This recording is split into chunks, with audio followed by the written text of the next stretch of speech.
O amor de Deus foi derramado em nossos corações pelo seu Espírito que habita em nós. Aleluia.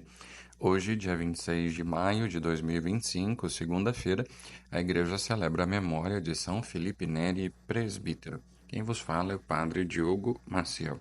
Nós estamos reunidos em nome do Pai, do Filho e do Espírito Santo. Amém. O Senhor esteja convosco, Ele está no meio de nós. Proclamação do Evangelho de Jesus Cristo segundo João. Glória a vós, Senhor. Naquele tempo, disse Jesus aos seus discípulos: Quando vier o defensor que vos mandarei da parte do Pai, o Espírito da verdade, que procede do Pai, ele dará testemunho de mim, e vós também dareis testemunho, porque estáis comigo desde o começo. Eu vos disse estas coisas para que a vossa fé não seja abalada. Expulsar-vos-ão das sinagogas, e virá a hora em que aquele que vos matar julgará estar prestando culto a Deus. Agirão assim, porque não conheceram o Pai nem a mim. Eu vos digo isto para que vos lembreis de que eu o disse quando chegar a hora. Palavra da salvação, glória a vós, Senhor. Estamos em clima de preparação para a celebração das solenidades da Ascensão do Senhor e de Pentecostes. Jesus está preparando o coração dos seus discípulos e o nosso para a continuidade da missão e os seus desafios. Não é somente quando as coisas vão bem e dão certo que devemos estar animados. É preciso ser firmes e perseverantes sempre, mesmo diante das dificuldades. É perseverando que vamos conseguir atingir os objetivos e ver a missão dar fruto, como nos mostra a primeira leitura de hoje. O texto relata Paulo e seus companheiros na missão. Aqui, eles estão em plena atividade, viajando de um lugar a outro, pregando a palavra e convertendo pessoas.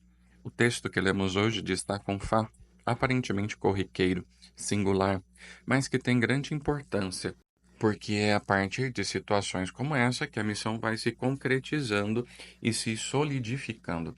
Paulo nos ensina como devemos proceder na missão e aproveitar as ocasiões do dia a dia para evangelizar. Às margens do rio, ele e seus companheiros veem um grupo de pessoas orando. Eram mulheres. Eles se aproximam e participam da manifestação religiosa delas. Uma destas mulheres é Lídia, que se tornaria mais tarde uma das principais discípulas de Cristo, seguindo Paulo na missão. Paulo consegue a sua conversão, bem como a de sua família. O encanto de Lídia com as propostas missionárias de Paulo é tanto que ela o convence a permanecer em sua casa por um tempo. Paulo aceita, e essa imersão na vida de Lídia e de sua família a transforma de tal maneira que a partir de então ela se torna uma multiplicadora do conhecimento recebido.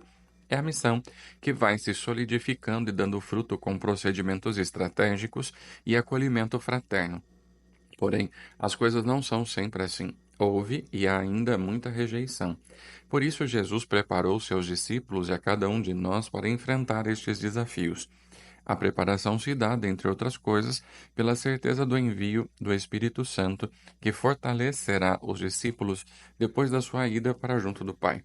Como vimos ontem, a ideia de Jesus para junto do Pai, celebrada na sua ascensão, não significa o seu abandono do mundo nem a orfandade dos discípulos. Pelo contrário, é a realização do projeto de Deus de estar conosco todos os dias mediante seu Espírito. Assim, ao ir para junto do Pai, Jesus envia o defensor, o Paráclito, o Espírito Consolador, que moverá as ações dos discípulos e missionários para que eles se mantenham sempre firmes, mesmo quando forem rejeitados, caluniados e perseguidos. É nestes momentos que demonstramos se verdadeiramente cremos nele e se a nossa fé é verdadeira. Manter-se firme diante do sucesso é fácil, difícil é ser perseverante diante da aridez da missão.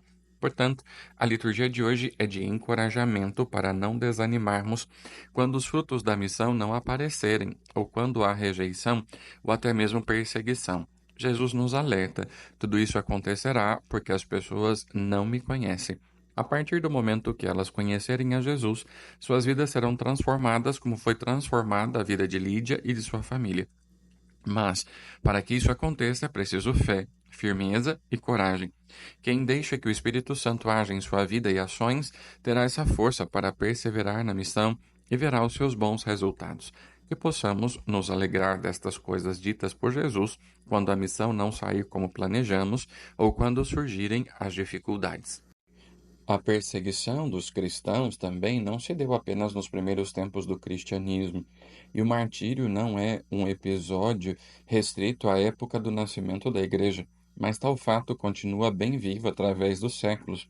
Hoje, em muitos lugares do mundo, uma feroz perseguição é movida contra muitos de nossos irmãos.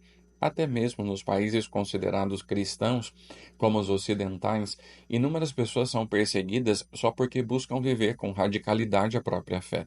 Tais cristãos, refiro-me aqui a cristãos conscientes, sabendo que estão neste mundo, mas que não são deste mundo, destoam dele e naturalmente aborrecem os que se sentem donos do mundo.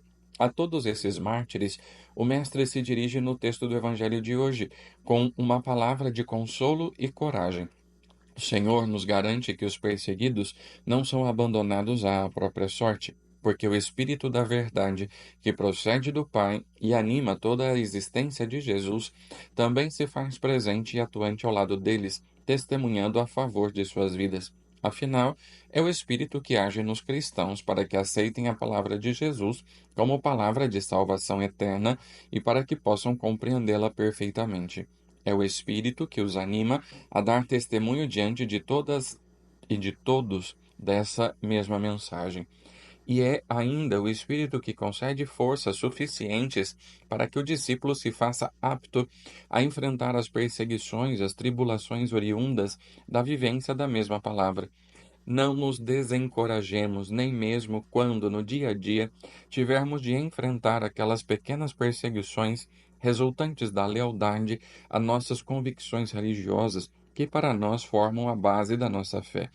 Tais perseguições surgem só quando não podemos ceder diante daquilo em que acreditamos, e não podemos abandonar aquele que se tornou a razão última de nossa esperança, Cristo Jesus, nosso Senhor. A Ele louvor e glória pelos séculos dos séculos. Amém. O Senhor esteja convosco, Ele está no meio de nós.